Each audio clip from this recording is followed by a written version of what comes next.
We are a former Inc. 5000 U.S. middle market, low middle market M&A advisor. We sell probably 75% of our deals to institutional investors. You could be seen by the other contractors as competition, as having a conflict. Yeah, I'm not buying glass from you anymore because you just outbid me on that job. Checklist of top 3 things for a business to look into. What would these 3 be? With 3 red flags. I'd say if the business owner is still 50 hours a week operating the business and can't come up for air, they're not ready for acquisition yet.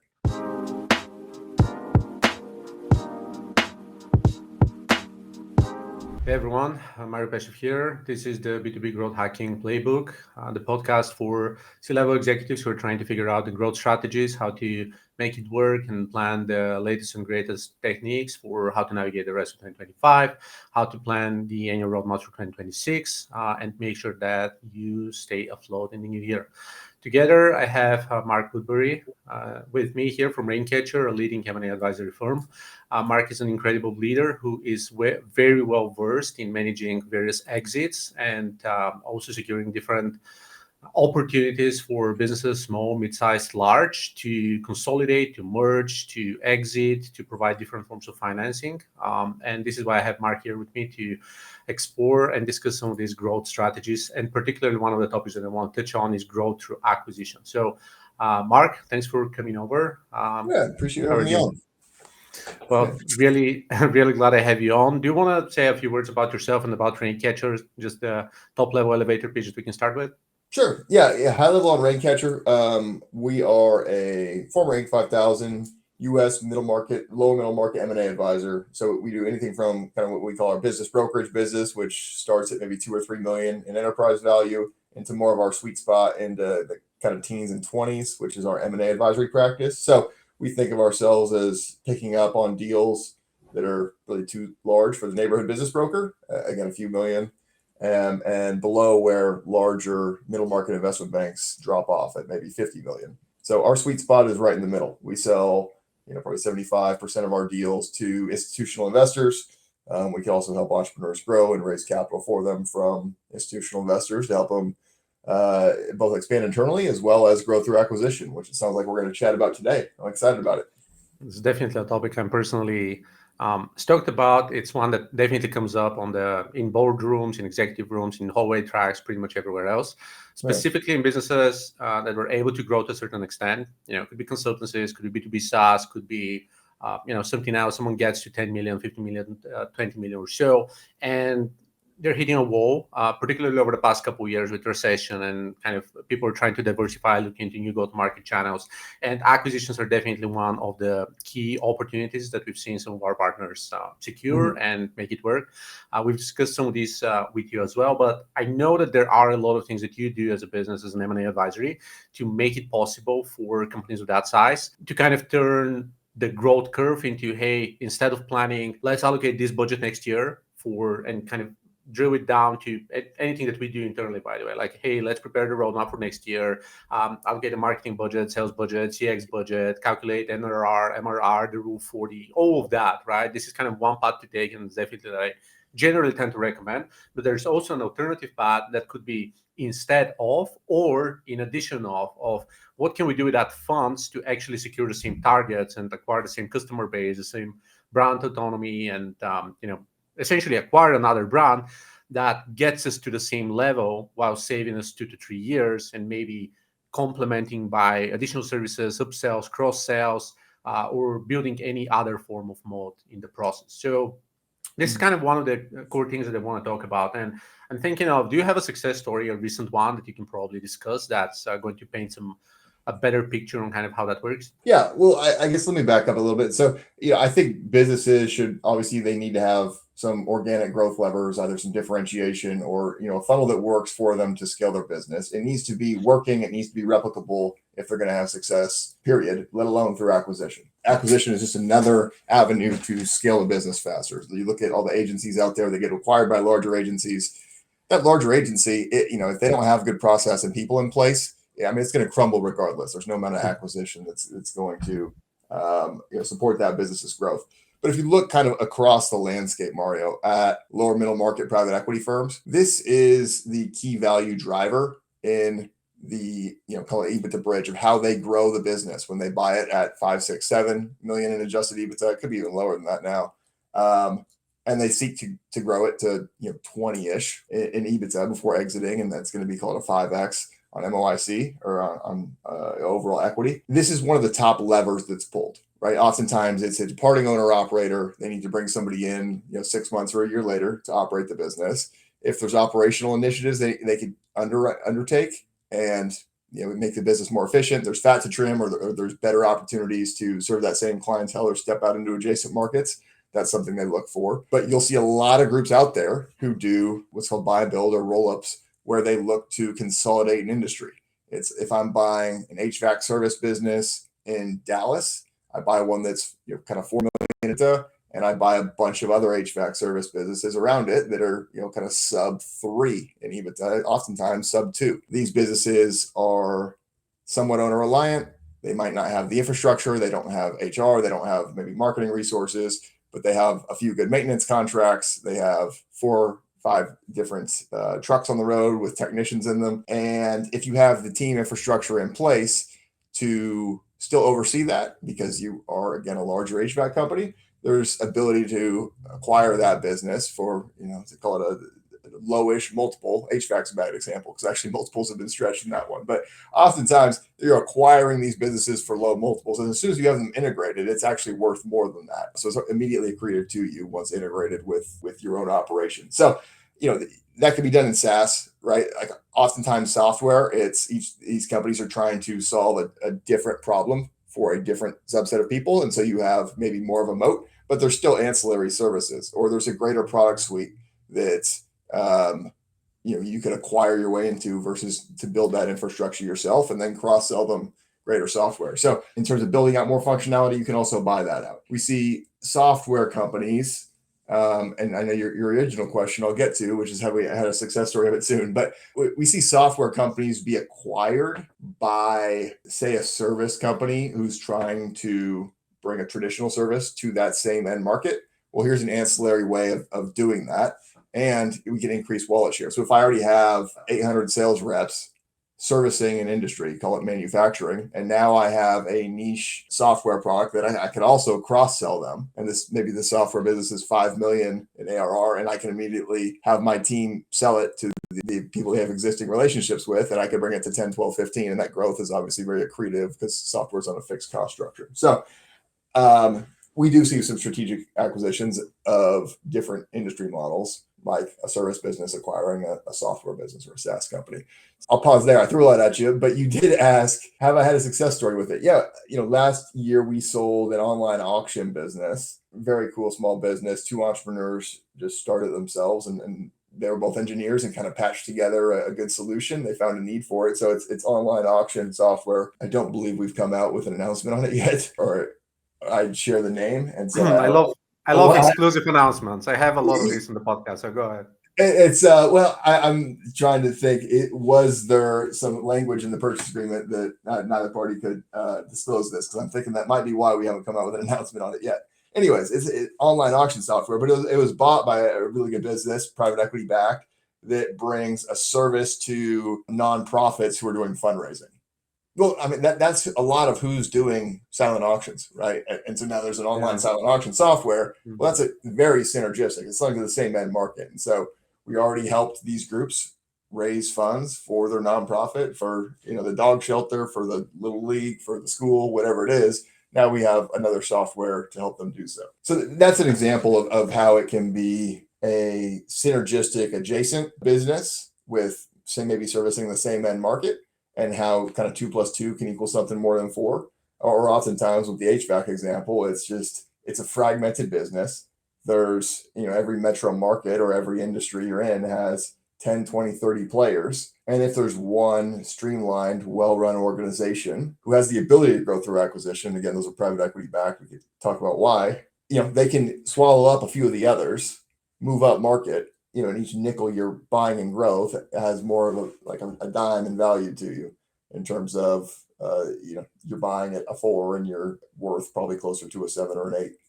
I'm just kind of throwing those numbers out there again, but I'll pause there. So, that's something we see. Yeah, definitely great examples here. And just, I think 18 months ago, I saw the Shopify SaaS I was a CEO of, and they sold it to an aggregator, and our top 3 buyers, all of them were aggregators, right? So they had a portfolio of, let's say, 30 different apps, and they were selling them in batches. They were doing cross-selling. Whenever you have customers for one Shopify app, then you cross-sell to the others, and it has a cumulative effort, right? Your CAC is going down immediately because you're building customer base across all of them, and then you cross-sell among them, right? It's just so easy, right? So this was definitely a success story. Yesterday, I had a call with a private equity partner of ours. We work for a recycling company of theirs, and they just brought in another kind of food produce kind of ordering company, right? And kind of my first question was, hey, are the 2 companies connected? I said, well, not yet, but obviously that's on the roadmap. So whenever you just buy companies like, hey, what else do we have as services, as capacity, as people, as growth channels, and then just start to tap it and kind of build the different features together. Right. We also had a different PE firm. They were growing through like different channels. They saw there's a lot of success in certain GTM. It was Instagram or Google, one of these, and they directly acquired an agency with access to this market, right? So they integrated within their existing SDR-driven workflow, within their existing core product that they sold. They just brought in a GTM arm that's demand through ads and strengthened the proposition. So we're seeing that over time. You mentioned service companies also acquiring. We also see that in service as well. And I see a specific example that I see through my community, just because I've been running a kind of MarTech agency for 15 plus years. So I have lots of agency friends, hitting a plateau in a sense, right? New demand maybe sold, but there's some recurring revenue going on. So it's essentially a cash cow. And they're saying, okay, what can we do? We have a portfolio of clients. And what do we do? Like, do we buy a small hosting company, or do we buy a small SaaS and then we start charging recurring revenue just for like document processing for SaaS? Yeah. Do we do something else? And they're kind of thinking in that direction. Or maybe we're doing Google Ads or Meta Ads or something else. Do we buy an e-com store for something small, 100 grand, 2, 3, 500, and then just apply? Like, our talent is here anyways. They're not fully booked. So how do we plug these resources into an actual brand? Someone build a store over the past 2-3 years. There's some ongoing process, logistics is working. There's some brand like reviews, all that. So that's already been set up. So we just need someone to kind of, throw some resources in and make sure that it's working on profit. So a lot of that is what we're seeing in the market. Yeah. So, I'm representing the seller on a lot of these transactions. We're representing the buyers on some others. We represent the seller. Yeah. A lot of the bids we see are from private equity backed strategics, we call it, right? A strategic buyer, or a player in that space or in an adjacent space who's owned by a private equity firm. For obviously the reasons that we've gone over, right? Like a lot of the synergies, a lot of the ways to unlock value, and a lot of the fact that they're on a time clock and want to scale. And also they understand how to grow through acquisition. Like, I feel like a lot of Main Street entrepreneurs think like, they have to orchestrate this for, $500,000 off their balance sheet, or they're averse to personally guaranteeing debt and don't understand maybe how equity rollover works. I think oftentimes it's just some people are scared to take the first bite. Like, they're just scared to jump. They see small deals as having a lot of hair on them, which a lot of them do. And they want to start small before they go large.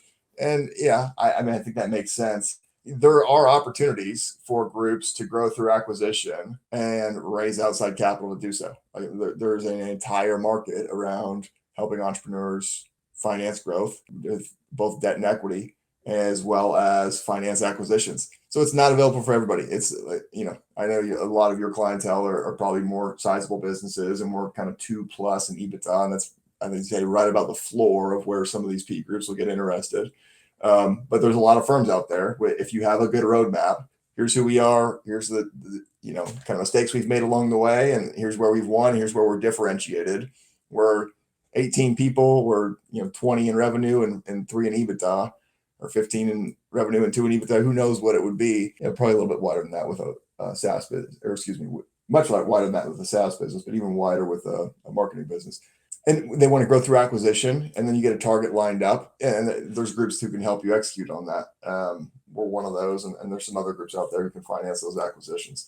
What do you think are some categories that are in demand right now? And we touched on some software deals. We touched on HVAC, consolidation, kind of build-ups. Specifically this year, because I also want to throw in some evergreen with seasonality in a sense. And this year we had lots of, kind of trade conversations across different states. And I'm avoiding specific wording because YouTube then decides to delist some of the videos, but let's say that there's some economical differences and headwinds toward harder economic relationships between different parties in different countries. But having said that, within that economy, in the second Q3 of 2025, as we're recording that, what would you say are some categories that are definitely seeing more demand or successful transactions and growing in popularity? Yeah, that's a good question. So I wouldn't say that this is specific to Q3 of 2025, but I'd say some hot areas that are still hot in Q3 of 2025 are, I'd say healthcare services has been a hotbed of private equity activity on the lower end of the lower middle market. So practice management, kind of in-home care, elder care. There are some that maybe lend themselves less to acquisition, but kind of DME distributors, durable medical equipment distributors. So, healthcare is an area where there's been a lot of focus and for good reason, right? It's not a cyclical buy. It's very fragmented. It's a large market with an aging population, especially those that are more cash pay as opposed to reimbursement related seem to be in high demand. So that's one area. Residential services and facility services, I'd even broaden that to say like kind of route-based businesses as well, is an area, more contractually driven. Investors love recurring revenue. So if you show me a kind of durable need for this, like you could use HVAC as an example, but I'd say roofing is a good one as well, where it's not as interest rate sensitive as the rest of the housing market is, because if you got a hole in your roof, you got to fix it, right? Regardless of what interest rates are. Whereas if it's maybe new install and we're doing foundations or home framing, well, that's very interest rate sensitive, very cyclical. You're not going to be able to put much debt on that business, and thereby it's a very low single digit multiple, like a 2. It could be a 3 depending on size, but not nearly as desirable as pest control. There are a bunch of roll-ups out there that are buying and converting over to their model of recurring revenue pest control services for residences. Facility services, it could be anything from lawn mowing to, we've seen kind of generator maintenance. There's kind of a variety of kind of sub niches in facility services that are attractive as well. But I think you get the underlying fundamentals of what these groups look for, which is kind of recurring revenue and not something that's a discretionary spend on behalf of the consumer and exposes the business to cyclicality. Yeah, so many different ways to value a business, and EBITDA is kind of just one of the factors, but definitely multiples are generating completely different ways, especially when it comes to the growth tangent. One of the things that I'm curious about right now is, and again, we do see that specific case, and again, some of our clients, again, they hit a ceiling sense in 2024, right? And kind of hitting a plateau and saying, okay, we've been growing, 8 to 12% year over year, but past 12 months, we are pretty much flat, if not even declining 2 to 3%.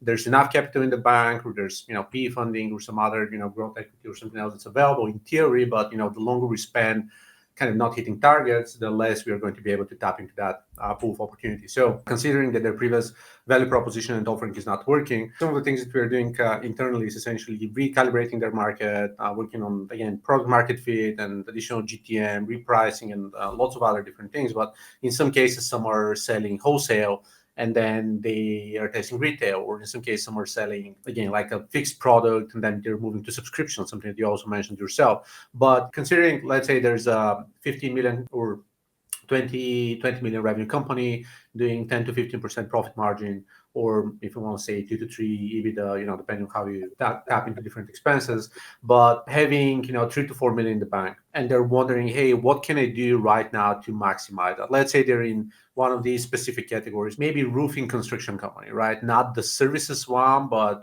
providing bricks and some other materials that are kind of sensible for roofing across the state. So they say, okay, we are flat right now. We can't grow. We can't, generate a direct growth. What are some other options that we can maximize? Like, what are some companies? What can we buy the most effective way to maximize growth here? Like, is it paying in cash? Is it growth equity? Is it like we selling to private equity and then maybe looking into acquisitions? Like, we know that there's specifics that you can advise on here. No, I hear you. So I want to make sure I was understanding this correctly. If you are a building products distributor and growth is stagnating, you wanted to grow through acquisition, what are some ways to potentially do so? I couldn't come up with a better example right now, but that's we'll use that one. So, say they have the capital to grow through acquisition, they could open another facility in another region, or they could buy one, right? Like, this is going to have a geographic moat to it. For instance, we did some work on like a glass business a while back, and it turns out basically each metro market in the US of, call it, 1 million people, basically has one large glass, call it fabricator. They put the glass through the kiln, they laminate it, they cut it to size, or they pressure treat it, and then they get it to the job site for the glass contractor to actually do the installation. This doesn't lend itself well to shipping because it's glass. So these groups do very well. There's some cyclical exposure based on new construction, and there's a geographic limitation based on how far they could drive this to a job site. This seems to lend itself well for kind of a hub and spoke model of buying or launching various other kind of warehouses or smaller distribution facilities, maybe that has one sales rep and storage of some of the most popular sizes of glass so that they can get to them very quickly, or they could just buy in another market. Now, these are a little bit larger companies because they need probably $8 to $10 million worth of assets. So that obviously lends itself to being more than just kind of a mom and pop. But say it's 8 in EBITDA, Mario, they can go out and buy another one that's 6 or 8 in EBITDA in a market that's 3 hours away. Right now, there's not a lot of them, so it's not going to be a target-rich environment. But that's an opportunity. Now, they might not have the capital, but at that size of deal, we can get them the capital. There's private equity groups available who will finance that on a minority basis. They'll do debt. Some groups will do equity. A lot of groups actually will do both, and want to back good entrepreneurs to help grow their business through acquisition, and get behind those good operators. So that's one, is buy into a different market. One that a lot of these groups actually shy away from is that they could vertically integrate and say, okay, I'm the fabricator and I get to the job site, I'll actually buy a contractor, somebody who's interfacing with the consumer, bidding on work and doing the installation work. The reason why that in this particular case, that can be a little bit difficult is you could be seen by the other contractors as competition, as having a conflict. Yeah, I'm not buying glass from you anymore because you just outbid me on that job. And there could be some sour grapes there. So, in that particular industry and others, there's a nuance there. You use the kind of roofing products distribution business as an example. That industry is being heavily consolidated. There's a public one called QXO that was bought by Brad Jacobs. He's got a great book out if people want to read How to Make a Few $1 billion. That's actually a very good book on growing their business through acquisition. It's kind of a clickbaity title, but outstanding all the same. So I'll give Brad a pitch there. But back to you. We just actually signed with another private equity company that's in I'm not allowed to say the category because of some conflict, but essentially they're in regulations, paperwork, securitization for different categories, let's say logistics.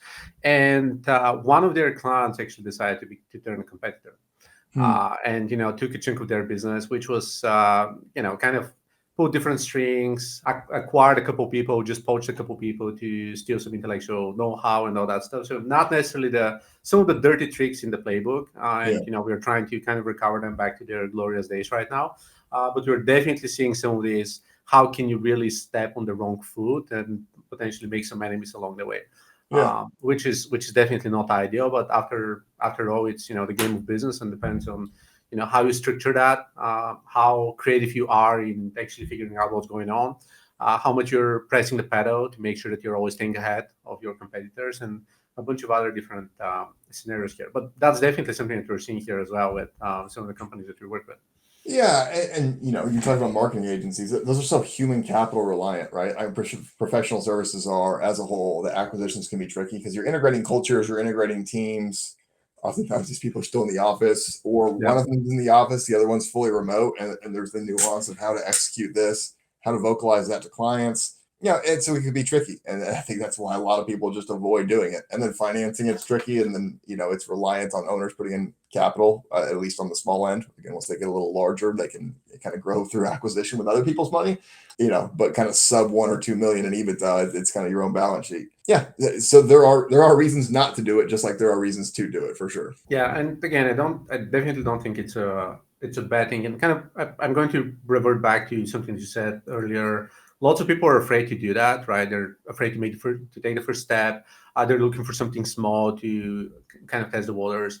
And I do agree. And it's not so different from investing in real estate or even in the stock market, right? You're afraid to do that. How do I do that? What are the taxes? Where do I have to pay and how much? And so many other different questions. But once you do that once, then it kind of unlocks a whole new realm of opportunities. I'm curious once again for companies that are in that specific spot and say, hey, okay, I do have some capital right now. Growth isn't what I expect it to be. I'm not sure that my current growth trajectory is the best investment of capital. So how would you take the first step? Like what does an audit look like to unlock the right opportunities and find some? Yeah, that's a good question. I appreciate how you've teed that up. Yeah, and a lot of them do reach out to us, right? Like I won't get into specifics of this, but you mentioned marketing agencies earlier. Marketing agencies are ones that it seems like most of these people have been educated on growth or acquisition, but either don't understand how to do it, or they've been kind of they bought some of these how to grow with no money down courses and want to buy a business that's worth $100,000 and try to get it for nothing. And it turns out that's just kind of a waste of time. And even if they got it, they don't want to own it. They read the Cody Sanchez book and maybe one of the Hormoz's books, something like that.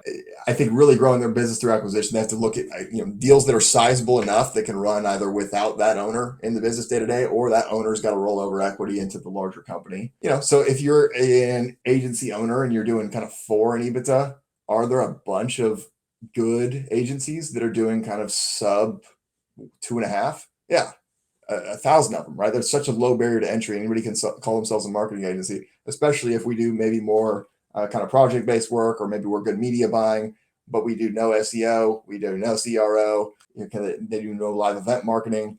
There's a lot of these kind of niche vertical agencies. Or maybe we're a specialty agency for a given industry, and the industry we target, and so there's an adjacent industry with the same services that can be acquired. So how would they go about financing it? I am a proponent of having good alignment with that business owner that you're acquiring, and having them roll equity up into Holdco.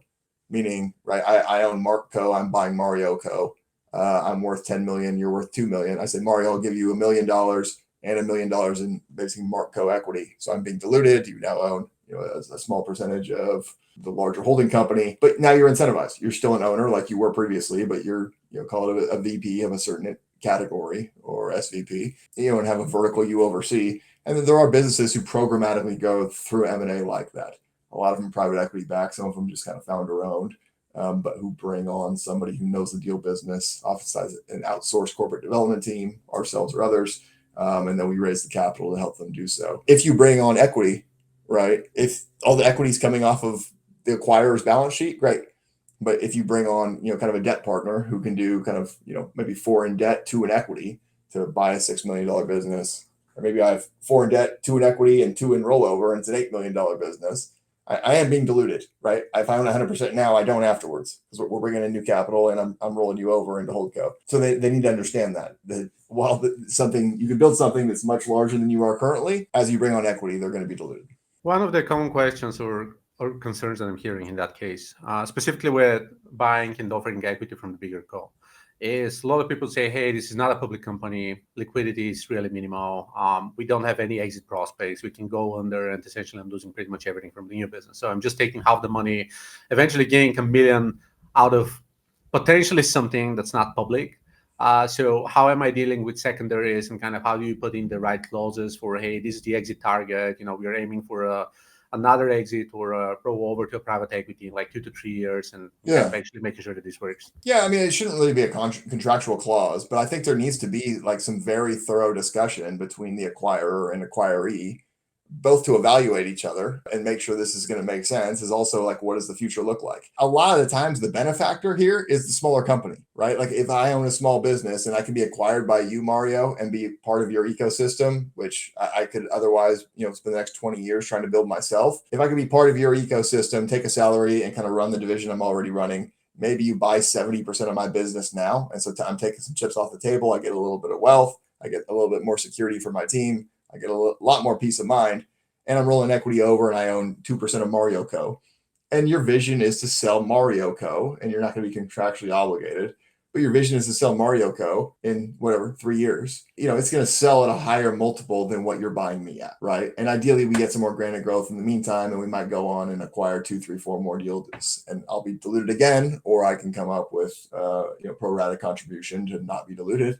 But, that same visibility in terms of like, what is the goal here? That's where you got to kind of sit down with these business owners and kind of determine if it's going to be a fit or not, as opposed to just looking on paper and saying, yeah, their market is adjacent to ours, 2 + 2 = 6. It's not necessarily that streamlined from an operating perspective. Yeah, and this is kind of one of the reasons why I love private equities, even though, they have a, let's say, mixed name out there in the industry, especially people who love small businesses and mom and pop shops and all that jazz. But essentially, private equities are designed to grow and optimize for efficiency and, just become better and more efficient and more optimal and all that stuff. And through consolidation, they, of course, aggregate resources and accounting and legal and so many other different things. So there's a reason they exist. As you said, it's also providing better opportunities for teams, better peace of mind and lots of other perks. So in hindsight, I love private equities. That's why we work with lots of them. But what I was curious is, again, most PEs, there are a bunch of different funds with 50 billion to, hundreds of billions, then acquiring companies for many of them are, 500 million or more. And then only looking into more sizable deals, somewhere in the kind of investment banking territory. But what would you say is kind of a smooth path to consider for smaller companies that are looking into that exit trajectory? So I'm going to kind of turn this around, do a 180 here. But hey, let's say I want to be acquired by private equity, but I'm not doing, 5 million in EBITDA or so. I mean, 1 million or so, whatever, right? Something like that. And how do I get there if there's a plateau? Like, do I find 4 other companies so that we merge and then we try to exit together, or what do we do? So I think if I'm understanding you correctly, if I'm an entrepreneur and I want to sell out to a private equity group, what do I do? Or if I want to sell majority ownership to a private equity group so that they can help me grow through acquisition, What is that? Okay. So a couple things. If you're just selling to a private equity group so they can help you grow through acquisition, we can oftentimes help entrepreneurs grow through acquisition without the private equity group. We bring kind of the business knowledge and M&A knowledge, and we can deal source and raise capital. And that's essentially what they're doing for a lot of these platforms, right? Essentially, they're having you stay in place for at least a year, or they'll replace you with a new CEO, and they're going to come in, put their capital and deal expertise to it, and grow it through acquisition. We can do that same thing without a PE sponsor coming in. If you'd like to do with PE sponsor, either sell out or sell a majority stake and partner with them for the next leg of growth. The best way, I don't want to speak in generalities here, but 90% of the time, the best way to do this is to run an auction process. Okay. So what is an auction process? You go to an M&A advisor, again, so somebody a little bit more up market than kind of the neighborhood business broker who does, gas stations and donut shops and I don't say that disparagingly, but, people who have the ability to run an auction process have the reach with private equity groups. It needs a robust data room. You might need a sell side quality of earnings analysis. That's going to be 15, 25K. Yeah. And then you need kind of a 30-page memorandum, 40-page memorandum on the business, supporting schedules, and run an auction process. So the M&A advisor should go get a bunch of NDAs signed, private equity groups, at least those who have had existing platforms in this space or have had success in adjacent industries. You mentioned the size of the deal. So, there's roughly 10 funds at 100 million in assets under management, right? Which is how these kind of firms are boxed or put in their tiers. There's probably 10 that are 100 million under management for every one that's a billion, and probably 10 that's a billion for every one that's 10 billion. And that list gets real small as you get up to some of those groups you mentioned, like Carlyle, Blackstone, KKR, Thoma Bravo. Some of those groups are publicly traded, and I think 800 billion for Blackstone. They do infrastructure, they do credit, they do direct lending, they do equity, you name it. And they started it in the industry's infancy, and so they're the 10,000 pound gorilla in the space. But there's a ton of kind of 3 guys who got together, did a couple deals, hired somebody, did 2 more deals, hired a placement agent, raised $100 million fund. And for a $100 million fund, they can allocate between kind of 5 and 20 per investment. So if you're an entrepreneur and you own Mario Corp, and you're doing 4 in EBITDA, that could be very appealing to them. That could be very, very appealing to them. So you come to a group like us, we put the memorandum together. We talked about, we market the deal, And then we're going to receive indications of interest. We want to draw a deadline to the marketing process, and we get, call it 5. Oftentimes it's closer to 20, but call it 5-ish indications of interest. We evaluate these in parallel. We say these are the 3 groups we're interested in. We bring them forward to next step and have in-person meetings with them, some subsequent slides, and you get to meet them, Mario, and see who you want to work with. And that concludes them then submitting an LOI, right? We negotiate the LOI, sign one, move to a close. It's obviously a lot more complicated than that, but at a high level, that's how you're going to get leverage and understand who do I want to work with, right? Because you're going to get kind of a litany of offers. And then, kind of what's the market going to value this at? What makes sense? And bring some competition to the process. So you kind of get to boast, you get to pick, who you want to work with from a capital perspective, from a structure perspective, and from a fit. Something else I didn't bring up earlier, but it's actually coming up more, and I definitely want to bring it up now, especially in the era of AI. We see that companies are getting smaller, which is not necessarily a bad thing. Well, depends on what side of the table you sit at. Being smaller, meaning that companies are also more efficient, meaning that people are busier and there's like higher operational efficiency and performance and all that stuff. The reason I'm saying that is what we're seeing from companies who are potentially looking for a buy is they say, okay, like I'm potentially interested, but like that's definitely a complicated process. As you said, it's normally a bit more complicated than that. But what I'm thinking is kind of if there's a company that's, let's say right now it's, end of August, early September, and, someone's pushing for an acquisition of like, hey, I know Q4 is going to be busy. I want to make sure I have a buy that I can focus on in January, right? So like it's a pretty short time period of like 3 to 4 months. Definitely super ambitious, but they say I can either allocate and kind of prepare an annual financial planning and stuff for next year that doesn't involve acquisition, or I'm willing to dab into that unless I have to spend the next 4 months doing due diligence and working with lawyers and financial work and yada, yada, yada, right? So I'm focusing more on the time aspect of things and less on the capital aspect of things. So how do you think this is playing out, especially over the past year and a half, with just busier companies that are potentially looking for acquisition, but they don't have 10 spare people to be facilitating the M&A process? I think you highlighted a couple things. One is like this is time intensive. Like this takes owners time, and that owner needs to have expertise in M&A if they're going to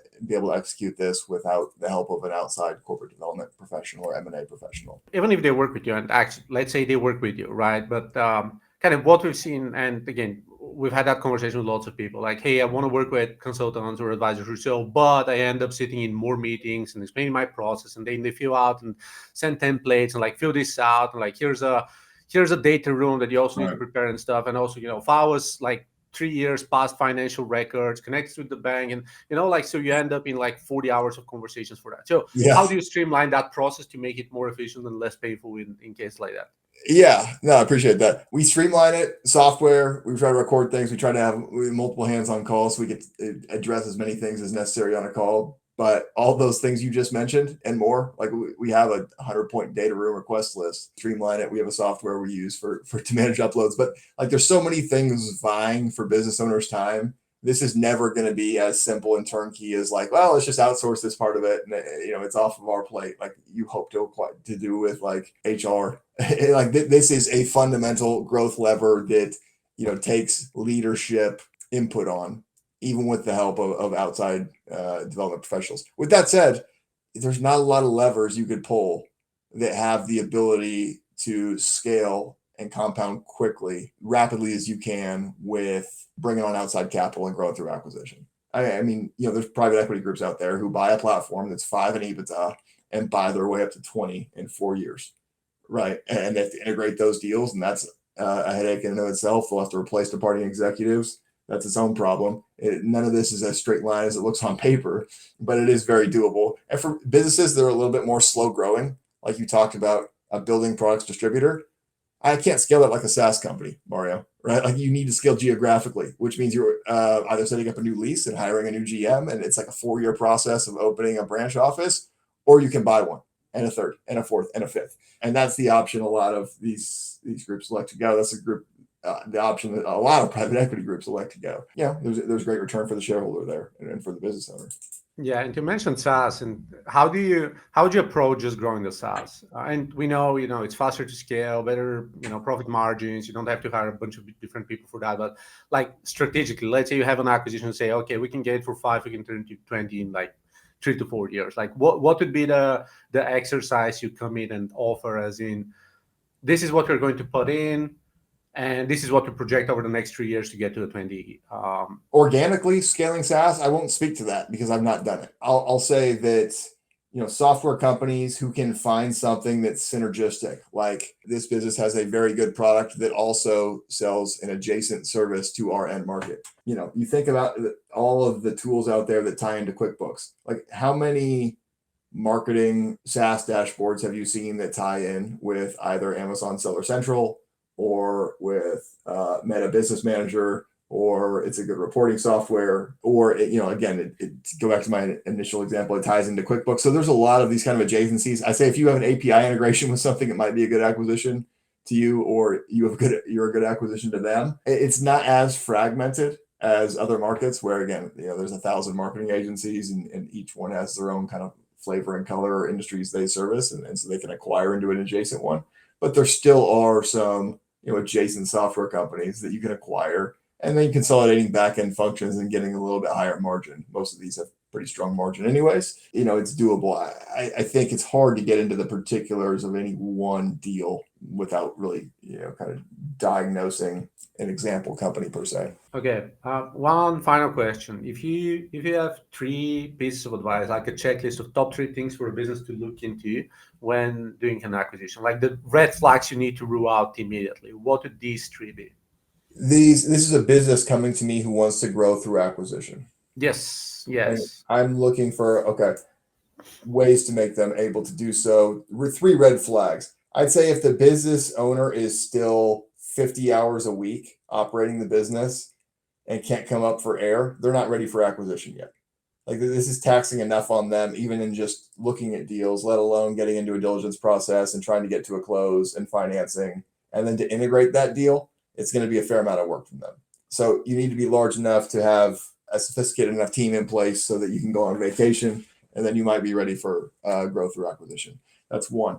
2 is, if we're raising outside capital for you, and candidly, even if we're not, because you're still going to want debt, just traditional bank debt, VA bank debt to grow through acquisition, even with your own equity, you need clean and put together financial statements. It's not to say you can't have add backs and you can't have discretionary salary or a spouse on payroll per se, and some special benefits that we can add back, but you need to have clean enough financial statements that a bank, or again a larger capital provider, a non-bank lender, an equity group, is going to be able to get comfortable with, or you're going to need to have a sell side quality running. So number 2 would be have professionally kept kind of CPA prepared accrual-based financials. If I was to say number 3, have thick skin, have some tenacity. Like, this is not an easy business. Scaling a business isn't easy, and growing it through acquisition has its ups and downs as well, right? Like, there's good targets who go dark on you, and there's good ones, and you get to LOI stage and it falls apart.